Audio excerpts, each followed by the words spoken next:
Live and in color from the NBC News radio broadcasting studios of KCAA, 1050 AM, 102.3 FM, and 106.5 FM, located in beautiful Southern California, and in parallel from the Turf's Up radio studio in Fort Lauderdale, Florida. Thanks for tuning in to the Water Zone show this evening. All right, good afternoon and good evening wherever you are, and maybe good morning if it gets around the world, which I know it does. Welcome to the Water Zone. I'm Rob Starr along with Mr. Chris Davey. And we are the hosts of the Water Zone. Hope everybody's having a good day. I was going to ask everybody, both Chris's, about the weather where they're having, and we've had a little rain here today. The sun's kind of out right now, and they said it's supposed to clear up tomorrow. How's it doing in Southern California, Mr. Davey first? Blah, blah, blah, Rob Starr. If it'll ever stop raining here, I might be able to go outside one day. Well, you know how to swim, don't you? I do. As I told you before, I'm getting ready to tie up the canoe in Idaho anyway. Yep. And you have a kayak you could use. So I have more than one, buddy. So, I can take a couple of people. There you go. You're safe. So when the floods come, you just hop in and zip down the street. So that'd be pretty cool. Yeah, that's right. Miss Austin, who's the purveyor of Maven's Notebook, she's up a little bit more north of you, quite a bit north. But how's she doing? How are you doing, Chris? Oh, we're basking in the sunshine up here in the North State. We have beautiful blue skies, puffy white clouds from time to time. All the trees are confused. They're flowering, But we haven't seen any mosquitoes. But they tell us this is just for today and tomorrow, and then there's some more storms coming in. But, boy, we did have a whopper last weekend, and with the Interstate 80, which connects Sacramento to Reno, that road was shut down for a day and a half wow. because of the snow conditions. So it was pretty big. So I heard it was 10 feet of snow. Is that true or no? Yeah, about that, yeah. I mean, it Wow. was and it was dry snow, light powdery snow, so that meant that it could be easily picked up by winds, so that was the blizzard concern. So, puffy white snow, dry snow like that does not carry a lot of water with it, but we do have, but it did add to the snowpack nonetheless, and our snowpack's up at just about average conditions, so we're looking pretty good in terms of water supply or snowpack, what we want to see on the ground on April 1st. Now, the only thing we got to worry about, because, water managers always have something to worry about, is a big warm-up. If we get a heat wave, and this has happened before, I do believe it happened back in 97, 98, I think, or something like that. They got a big, huge snowstorm that blanketed the Sierras and into Reno and everything. And then, within 2 days, they had a heat wave where like Central Valley got up to 80, and it just melted like mad. And there was this flooding like you wouldn't believe, and a lot of flooding in Reno. And flooding on both sides of the hill. So we're going to hope that that the weather stays cool. Although it's been record heat, this is a very warm winter, and I think they said 9 straight months that the world is smashed global temperature records. So we'll see what happens. We'll see how it plays out. Well, Chris, I was talking to Chris earlier. He has, and you heard, he has 2 kayaks, so he can ship one or two up to you guys, and you can just use it to go around the town. Oh yeah. Speaking of kayaks, I don't know if how familiar with Death Valley our listeners are, but the floor of Death Valley actually filled up with water, and they were allowing kayakers on it for a while. You can imagine kayaking Death Valley. I wanted to do that so bad, Chris. I mean, literally, my brother and I almost planned a trip to go out there. The actual place is in Badwater. It's called Badwater. Right. And it's 282 feet below sea level, and the actual lake is called Lake Manly, Manly. An ancient lake, Pleistocene era. From the Pleistocene era, exactly, Chris, and kind of almost a once in a generation sort of opportunity to go kayak Death Valley. Not many people can put that on their CV or their resume, right? So really wanted to do that, but between my brother and myself, just too many obligations, dadgum work stuff, right? Yeah. We just couldn't make it happen. Question for both of you. I lived, as you know, in California for many years, and somebody kept telling me about, and I think I saw it on a Yule Hauser show, where there's a resort out in the middle of the Mojave Desert. Hello? That's green and everything else is supposed to be pretty cool. Is that true? There's several of them, Rob, out there. In the Death Valley, the main one is called Furnace Creek, which is a little town that's out there, and it's like a 4 or 5 star resort. I mean, really nice place. Yeah, and Furnace Creek is it's not a reference to the heat of Death Valley. It's a reference to, I guess, there was a house that had a furnace there, and that's how they named things back in that era. But Death Valley is a fascinating place. It is. Is there a gas station on the way out there? Because if something happens with your engine boiling over or something.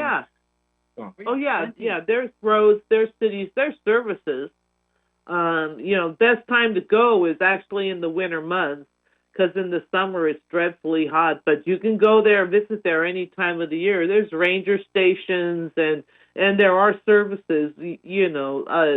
They're not all over the place. I think there's like services and stovepipe wells on one end, and then there's one. I'm sure there's one on the other side, but not a lot, but enough. You fill up your tank, you can get around, and it's just fascinating. The topography is just amazing. So, there's a lot more services coming in from the south through Baker than there is coming in through 395 on the western side of it. But there's plenty of services around, Rob. You should go there. There's Scotty's Castles, Zabriskie Point. There's a ton of great things. The Devil's Golf Course. Devil's Golf Course, which is an amazing place. And then there's another place where if it gets windy, after a rain, it gets windy. It's a flat surface, and the mud gets so slick that the wind actually pushes rocks across the mud. Well, the only thing I know about getting there is going to Baker and seeing a thermometer. And my mother-in-law used to like a place called Bun Boys. That was supposed to be a famous place. I remember that. Yeah. World's largest thermometer in Baker, California. Yeah. Although for a while it wasn't working, but at any rate. No. Well, I hear there's some controversy, pluses and minuses, about what's happening with the Colorado River and between California, Arizona, and Nevada. Of what are they going to not take out, or this? It goes back every time I read an article. It's opposite of what the last one I wrote. What's going on with that? Okay, well, first of all, Rob, as a almost native Nevadan, it's Nevada. Okay. Good. And everyone who lives in Nevada is now applauding me at this moment. So, but yes, there's a lot of news came out of the Colorado River this year, or this month, these last 2 days. First off, Reclamation released its final documents for the operating guidelines that are currently taking them through 2026, which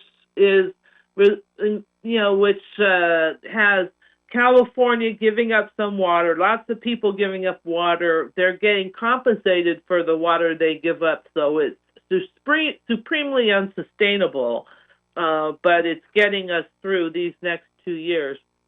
And then what happens after 2026? And this is the really tough question. And there's sort of a division here. There's the lower basin states, that's California, Arizona, and Nevada. And then there's the upper basin states, and that's Colorado, Wyoming, maybe, is it? And gosh, I should know this, and I don't. I'm sorry, because I'm just very focused. Those other states, they're important. I just can't remember who you are right now. But you're important to me. Oh, New Mexico and Utah. Okay. I think it is. Okay. So there's this dividing line at Lee's Ferry, which is a point on the Colorado River that sort of divides the upper basin to the lower basin. And the way that the Colorado Compact was written, it split the Colorado River into two halves, half to the upper basin, half to the lower basin. And since 1922, since the compact was signed, California and later on Arizona went about taking the water and growing things and growing cities, and they always took more than they didn't always, but they since the upper basin was not using their full allotment, the states in the lower basin were more than happy to and were allowed to. So way back when, they had a big thing called the QSA, and there was a lot of negotiations, and that was to get California and the lower basin to reduce their usage to what it was in the compact. Okay, so fast forward today, now we got to figure out what to do in post 2026, and so everyone has to cut some water. So the lower basin wants the upper basin to share in some of these water cuts, and the upper basin is saying, we never used our full allotment anyways, and we're entitled to a lot more, so we don't want to share your shortage. That's your problem. And so that's kind of the main difference between the two plans that have been submitted, is who's going to take the shortages. And it's kind of a roll of the dice, because now who's going to have to decide is the feds, the Bureau of Reclamation folks are going to have to decide whose plan to go with. And what happens What happens if conditions change, plus or minus? Well, all that's built in, and believe me, if things get better, then everyone's happy. But the thing is, it's unlikely to get better, and significant cuts have to be made. And I should say, in this proposition for these post-2026 operations, the lower basin states have agreed to cut their use by, I think it's 1.5 million acre feet, which is generally about what I think all of Southern California's water usage put together is. Not in terms of like the Colorado River water, but all of the water that metropolitan or the Southern California uses. So somehow out of this deal, enough water to supply Southern California has to be split up, a cut of that much between California, Arizona, and Nevada, although we can really leave Nevada out of it because Nevada's take on the Colorado River is so small as to be inconsequential. I mean, they could not take a drop of Colorado River water and it wouldn't make a difference. So really it's down to California and Arizona, and how are they going to split up that 1.5 million acre feet? And that's a really good question, because I didn't really see who's going to take what in that shortage. So I imagine that would be a whole nother bunch of negotiations that are still to be had, or probably being had right now. But I haven't seen the details on that. Yeah. Well, you never know. Nope. Well, but we do know things are bad on the Colorado River, and it's going to be painful for all the states. There's no question. Yep. So, Yep. Chris, let me ask you this, because I got to tell you, I can't tell you, there was a Maven's Notebook feature. It was published today. Robin Meadows' article, I think, that was written. I can't tell you how great it was to read that. Just how informative, how timely, how just packed with data it was. I loved reading it. It's the one from the nutrients from wastewater treatment plants threatening coastal marine life. And of course, oh my God, a big discussion about how to regulate them. Just a great article. What's your thought?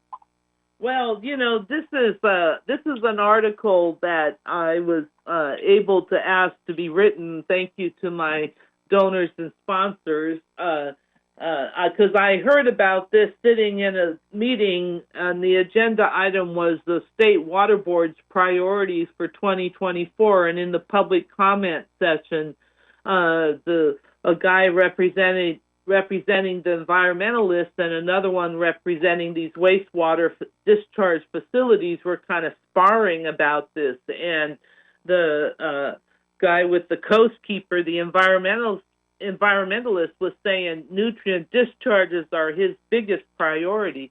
That's not the state water board's priority, I should mention, but I was like, wonder what's going on here. So I asked Robin to look in and write about it. So it's a story you will hear only or read only on Maven's Notebook.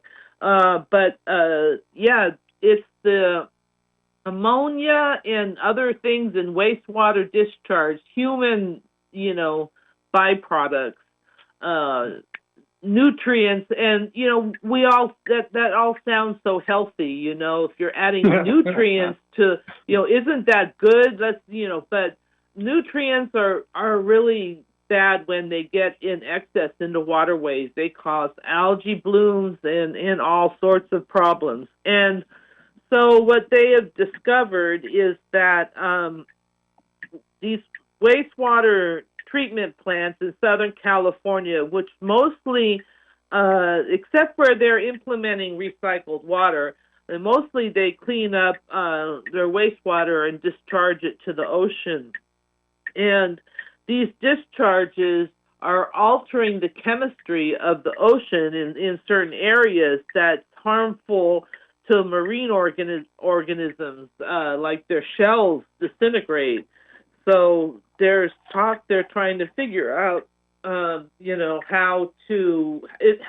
they can address this. And I don't know. There's a lot of questions about whether they can.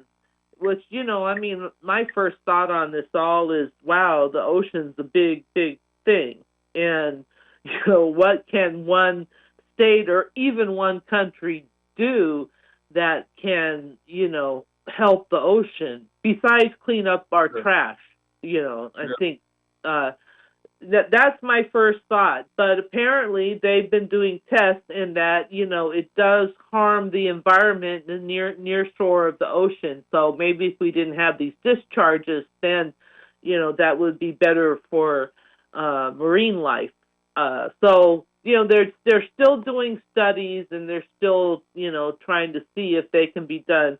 And, this is the big thing with this is that it's expensive to clean up your wastewater in this way.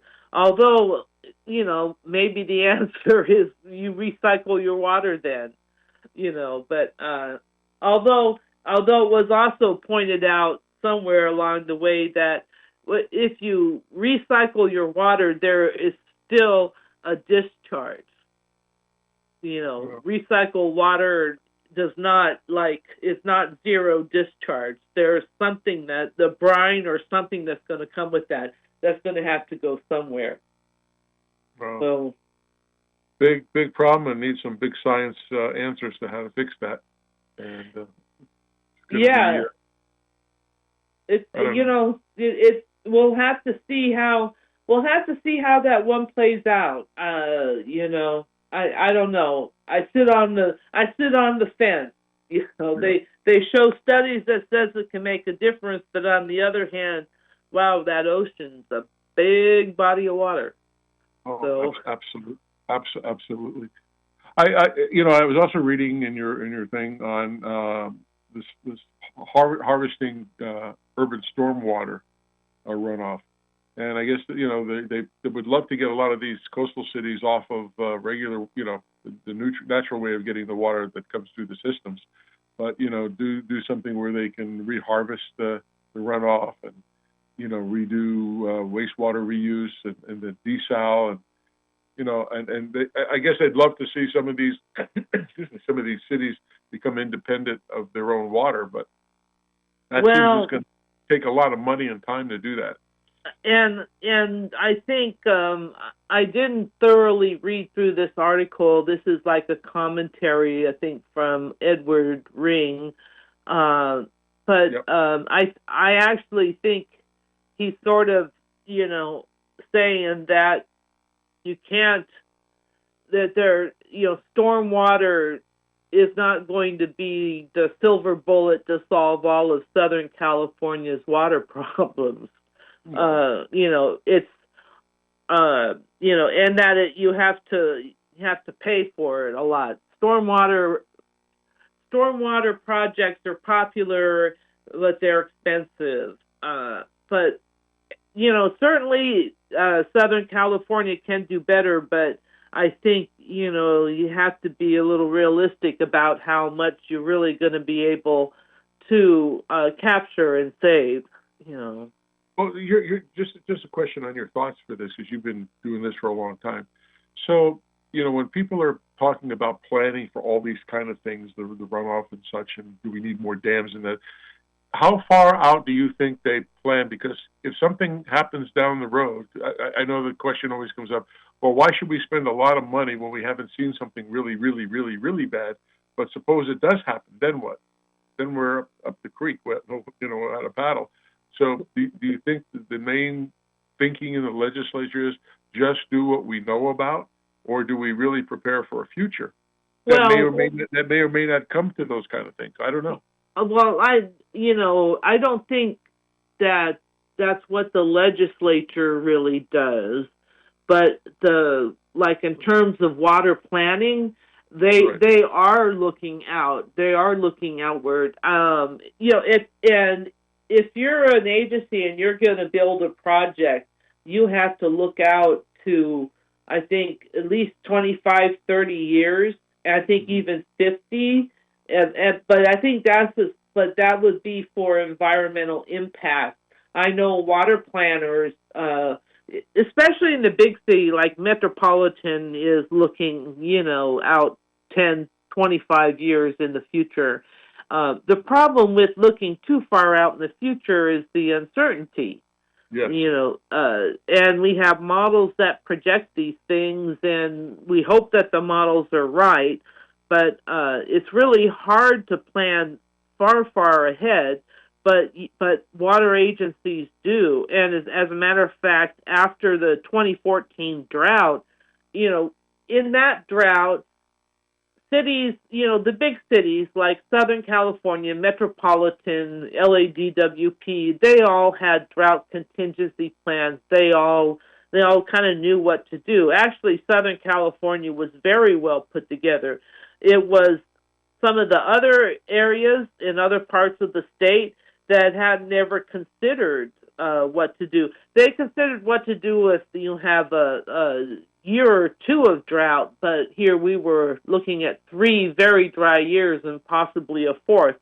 So there was legislation put in place that required now water agencies to look ahead, and they have to file reports now with the State Water Board if they see any projected shortages coming up in the next year or, the year following, and what actions are they going to take, what are they going to do. And so there's been a big push for drought contingency planning since that major drought.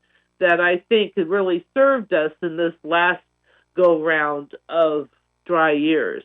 So yeah, they are looking ahead. And you have to look ahead because infrastructure projects are expensive and they just take a long time to build, to design and to build, because there's just so much work to be done. To build a dam, you have to find the property, you have to make sure you can obtain it, you have to do geotechnical studies, you have to design it, and it's a very long process. If you're going to build a dam, you have to figure out where all the dirt's going to come from, and I mean, even if you take the environmental planning and potential lawsuits out of it, it's a lot of work to be done, a lot of coordination. It just takes time.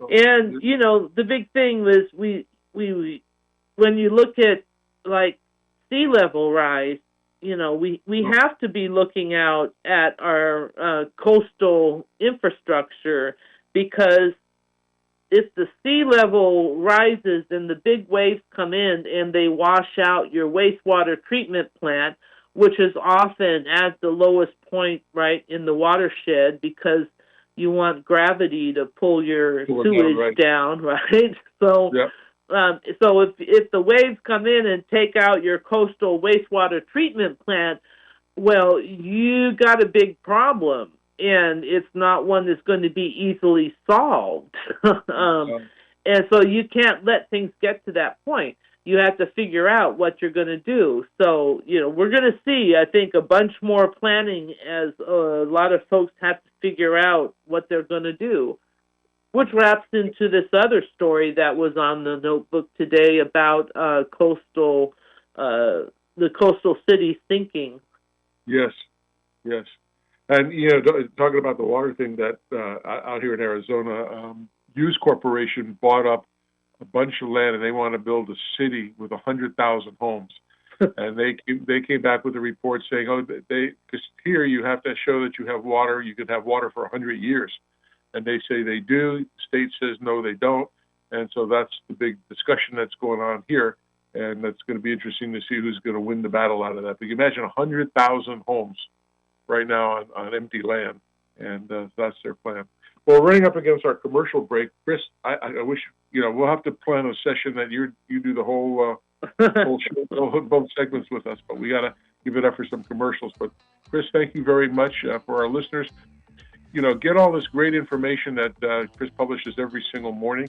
It's at mavensnotebook.com. Become a subscriber. It can also be a sponsor. It's a great way to, Chris Davey and I get our information every single morning, and it's a great way to do it. Like you said, there's things that she puts on that nobody has it or is even talking about it yet. So, Chris, thank you very much. You have a great week, and stay dry.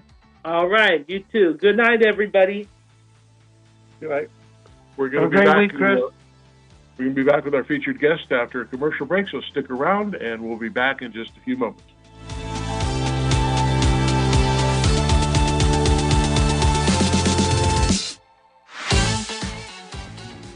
Out there, you're on your own. Do more, do it faster, do it better.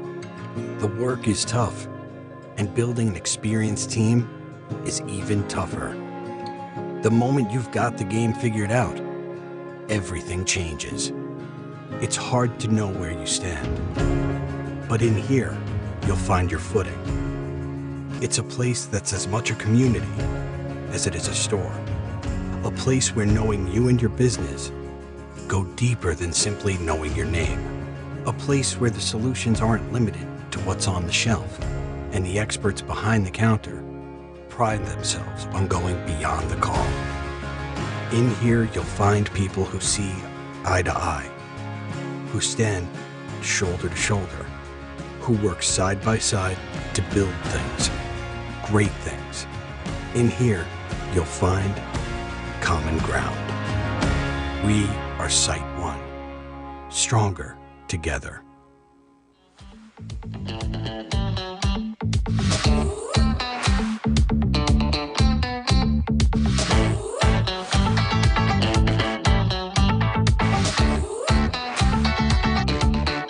All right, everybody. Welcome back.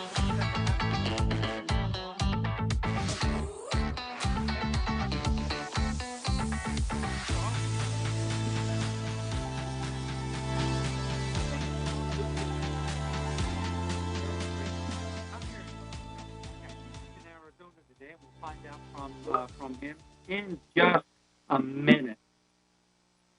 But listen, I want to introduce him because he and I have a little bit in common. We were on the Green Industry Hall of Fame board of directors together for a while, and both, as many of our listeners know, both Rob Starr and myself are inductees into that, as is Tom.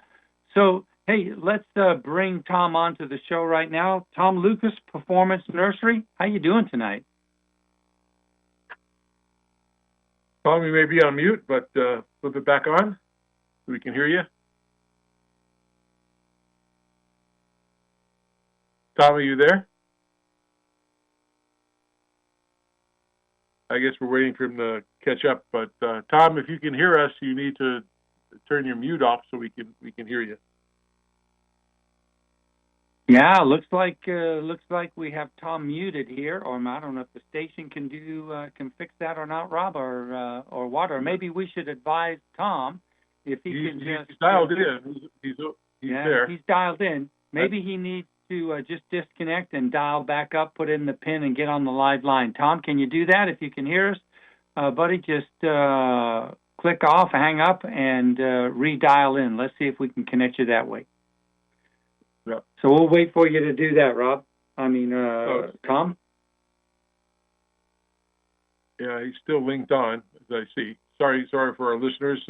We're trying to get him linked up. There is a call into the station here. We see it. Oh, let me take that. It must be him. Hold on. Chris, do some talking.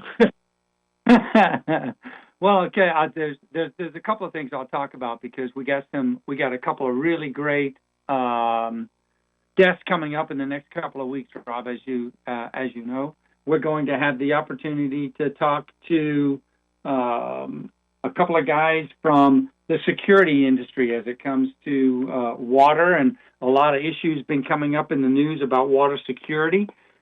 not water scarcity. That's a different story. Water security in this case. And so we've got a company called Cambridge Partners. They're coming up. It'll be a two-part story that will run later on this month. And so for our listeners, just queuing in on that, I know there's a lot of interest in folks with water security, right? Especially now as you know, everybody's being exposed to the fact that our water supply is critical to us, and it is exposed to threats.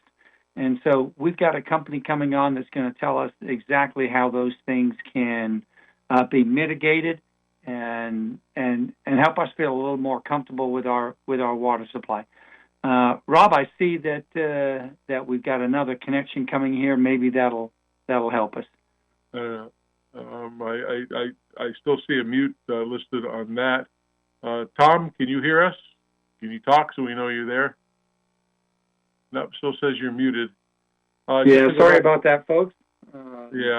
Just to go back on Chris is talking about the upcoming show that we're going to have on the 28th of March and the 4th. We have a guy named Frank Taylor. He was the former Undersecretary for Intelligence and Analysis at the U.S. Department of Homeland Security. Before that, he was the Assistant Secretary of State for Diplomatic Security and Director of the Office of Foreign Missions. These people are heavyweights. I have a Miss Sherry Ramsey, and she was the Director of the National Security Agency Central Security Service Threat Operations. Pretty good background for her. A lady named Hafsalat. She was the FBI Department of Cybersecurity Chief. And we have a gentleman named Harry Hursty, who's a world-renowned data expert. He even testified and did testing on the 2020 elections with the Diebold election systems. That guy's a genius in cybersecurity, so that's coming up. I don't know what else to do. We're trying. I'll call him back, but let's Eric, our engineer, if he can hear us, which I'm sure he does.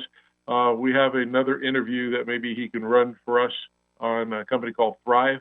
So Eric, if you can punch that up for now, then we'll see what we can figure out with Tom. All right? All right. Well, hi, everyone. So we're on the Water Zone here today, and we have a returning guest coming back. His name is Seth Bangeter.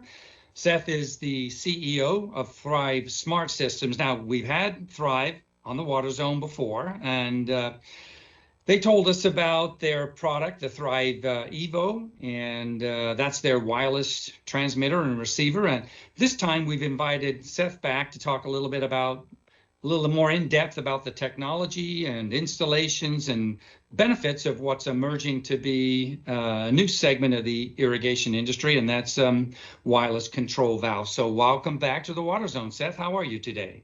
I'm doing great. Thanks for having me. You got it, no problem. You know that Rob and I have had several conversations off air and privately with you. You know, we're very interested in this. So let's get started. Let's first talk about, wireless valve control in general, because traditionally, I don't know what it's been, the last 60 years or so, valves have always been hardwired, right, from the controller, the timer or the clock. So, this is relatively new. So, what's the background behind wireless valve control? Yeah, great questions. So like you said, all irrigation systems have required a wire from the controller out to the valve box for the last 60 years. And so really, and I come at this from an approach of an engineer. I was born and raised on a farm, so I was involved in irrigation to some extent, but it definitely wasn't where my career was. And so as I came into it with the approach of, this has got to already exist.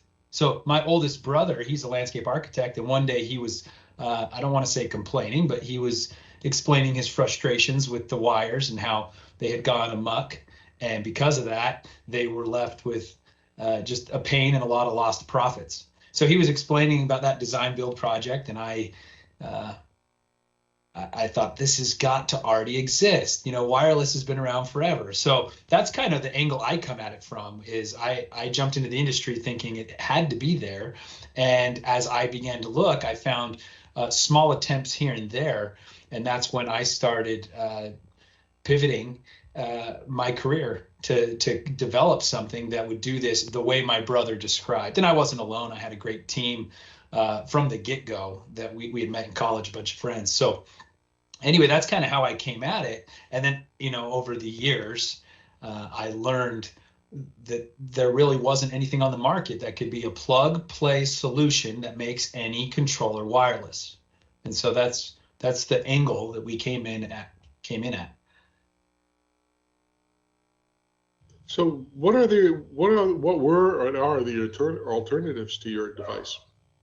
Yeah, so typically when a wire breaks, you're left with few options, like two options really. There's a few others, we can kind of discuss them all. But the first option is you just find where the wire broke and you just fix it.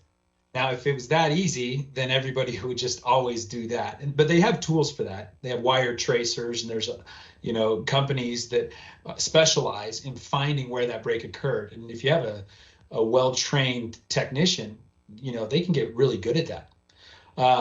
And that's always your number one, is, can I find where it broke? Your wire breaks, you go, was I digging last week, or what would have caused that? But in those situations where the wire gets cut and you can't find the break, that's where typically, historically, you've retrenched the wire. You just you find the least treacherous path back to the controller, and you lay your wire.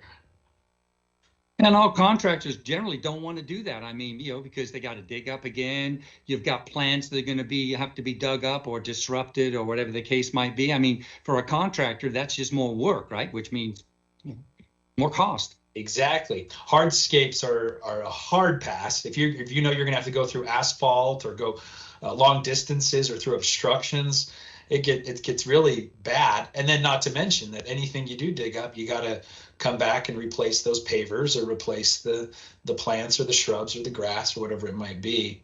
So that's always been the traditional path. Now there are other options. There's valve doublers or add-a-zones. Yeah. And that's good if you still have wire that, so they kind of all have their time and place, right? But the valve doublers is great in the event that you still have good integrity wire, and you're only wanting to add, one more zone, and it happens to be in that same box. So there are some limitations to that, but the valve doubler works there. And then retrenching is obviously really nice if you're 10 feet away from the controller. Yeah, it's good. There's another option, and that's the typical. We've seen all this before. Those of us have been in the industry for a while, and that's like the battery operated, kind of valve controllers. What's the pros and cons there? Oh yeah, absolutely. Battery operated controllers have their spot for sure.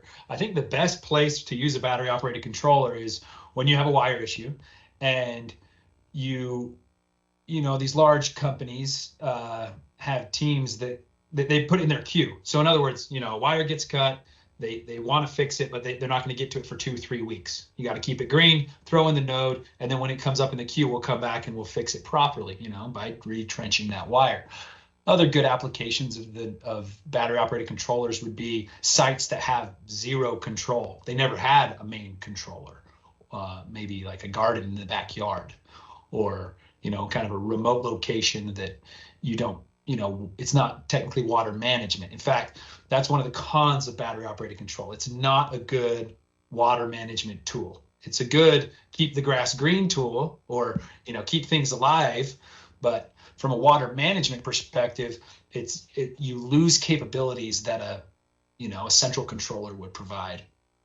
I know model homes, when they build their first models and there's nothing else there, they want to keep it looking really nice with flowers and some turf. So they do put in the battery operated ones as a temporary needs until they run the rest of the lateral lines to get everything all ready to go. Yeah, and most people who are putting in battery operated controllers, they love them, because the day they stick them in, it's like, wow, that was easy. Now it's all green. And then as management, after 6 months to a year, they go, I hate them. So they have this love-hate relationship. The day they go in, they're the best thing ever. And then a year later, they're going, oh my goodness, these are just a headache. I can't control my system. And the problem we've seen with our customers is primarily they're removing these. And we're running into horror situations where they have 60 on a 1 acre site, whether that's a cemetery or on a main street median strip. They have 40 of these nodes or these battery operated controllers, and it becomes unmanageable, because now it's raining outside and you want to go turn off the sprinklers. It's like, well, start lifting valve box lids and doing the best you can. What's the issue? Because there's got to be an issue. I guess I'm preempting that question a bit, but a lot of states require smart controllers, right? So I mean, how does a battery operated controller help in that? Well, it doesn't. You have a smart controller on the wall, and it's an investment many times. It kind of depends. If you're a homeowner, they can be very affordable. But if you have one that's connected to flow, or you have a controller that's compatible with alerts for flow, or connected to a weather station or a rain gauge and moisture sensors, and all the other features that come with water management, the second you lose a valve, we call it being orphaned. When that valve gets orphaned, there's no way for it to continue to have the smart capabilities that a central controller provides. So, so these battery operated controllers, I call them Band-Aid solutions, and they're just that. They're perfect for when you're bleeding, and you put them on, and they serve their purpose, and then you got to rip them off. And you don't want to stack insult to injury and just keep on putting Band-Aids out there. So there's a solution, and there's a solution, and that's going the wireless route, I guess, right? So kind of the background of that, when it's applied into the industry, you guys are web based, you're all that kind of stuff. So kind of give us the 30,000 foot view of wireless valve technology.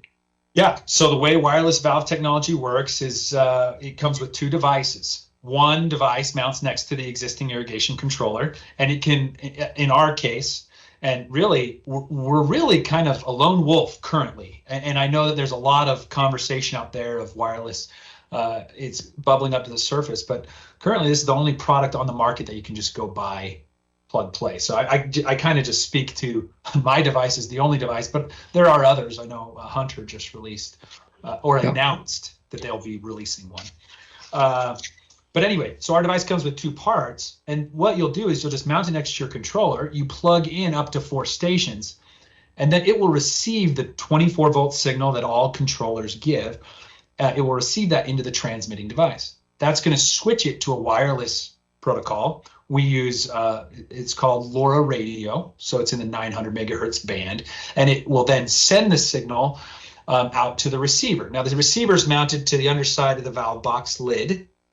And so it's IP67, completely waterproof and enclosed.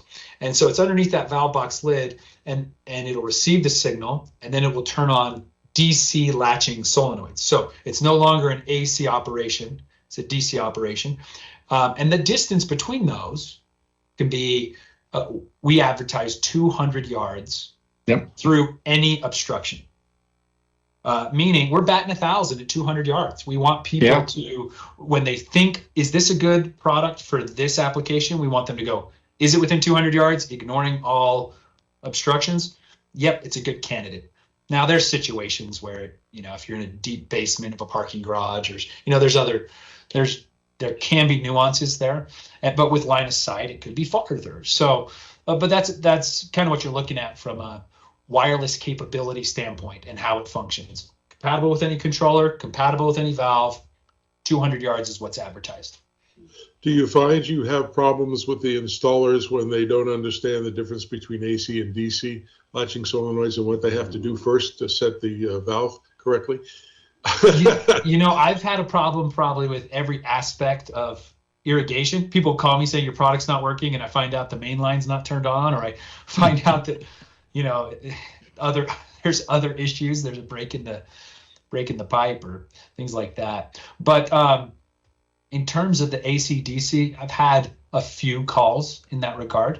But majority of our customers have central controllers or sophisticated controllers. Our primary customers are large municipalities, large institutions, and oftentimes, frankly, I explain, if you buy our product, you have to buy a DC latching solenoid. And they say, no, I don't, because I'm replacing a battery operated controller. I already switched it out to DC. So it's a very rare occasion when they don't know about the DC solenoid and how that functions. It's rare, but it has happened. Yeah, I've seen professional, what I'll call big company doing HOAs, and they put a valve in backwards. Oh, wow. Well, it's not in there for long. No, that's absolutely true. I'm a proponent that I'd love to see, and Texas has it, and some other states where they have licensed irrigators, and I think I think it's important, or at least if they went through some sort of training, like through the IA or something like that, so at least they can understand the jargon and what you're doing and how to troubleshoot, because it's pretty simple once you understand it, but a lot of people don't even know how to use a DVM or anything like that to go check anything. Oh, gee, I don't get it to work, or this and that, and I'm going to measure amps with this. Well, you can't do it with the DVM. I see a lot of that, but your marketing, you're going to be marketing your product more toward commercial use, I would believe, right? Because that's where the bulk of the business would be for that. More than a resident, I would believe. Absolutely. As a startup, I won't ever turn anyone away, and we have homeowners that come and buy it, but the primary customer is going to be large institutions, municipalities, college campuses, hospitals, churches. It's more of that commercial space. And it's funny, you brought up certifications. Well, if I could be king for a day, I've had the same thoughts. I thought, this industry could use a little bit of help on the technical side, because, and this is the beauty of our space as well, is anyone can start at any time to start caring about their landscape, caring about their shrubs, and what's around them, and they can immediately start conserving water. And so that's the beauty of our space, but it can also lead to one of the cons of they don't necessarily have all the qualifications for certain aspects that our industry provide, in particular, proper control and water management, which is a skill. And as I thought about that, is that something Thrive should have in its mission?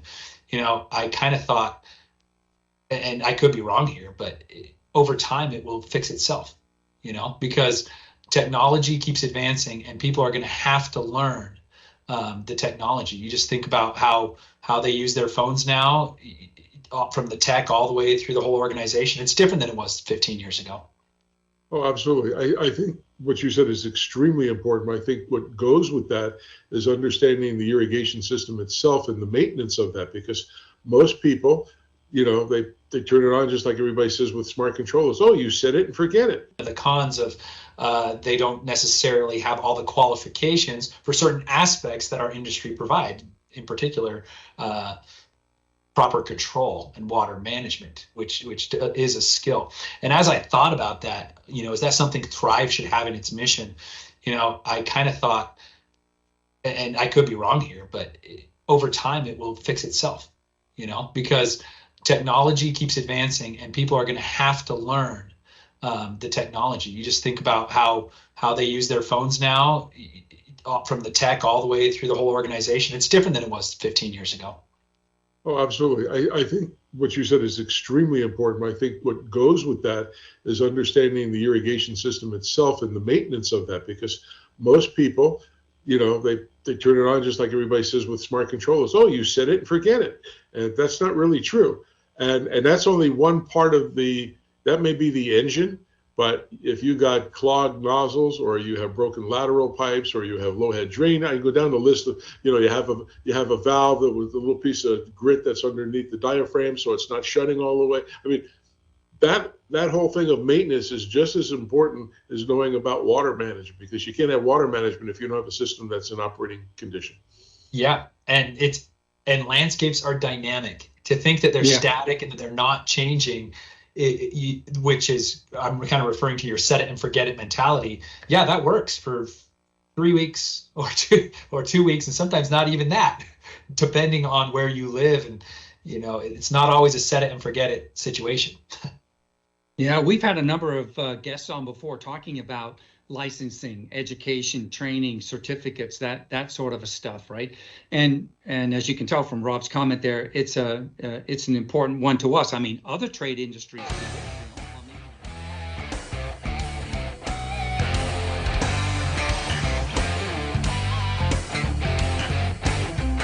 Well, we're sorry that we couldn't get connected with our featured guest, and he was having some problems unmuting the phone. I guess it got stuck on.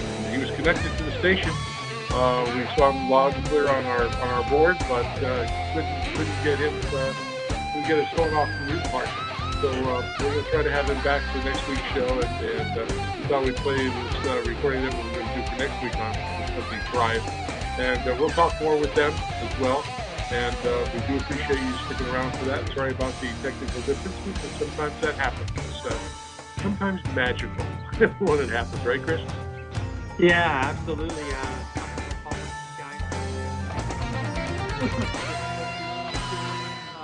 I did talk to Tom, and we're good for the next time. So we'll have him back on, Rob. It'll be a good interview. Okay, so Chris and I just want to tell you what we always do. Please help keep our planet blue. Because if you like green, you got to have the blue. So we'll talk to you next week. Everybody have a good weekend, and stay out of the rain. Bye-bye. Good night, everybody. Thanks for tuning in. See you next week.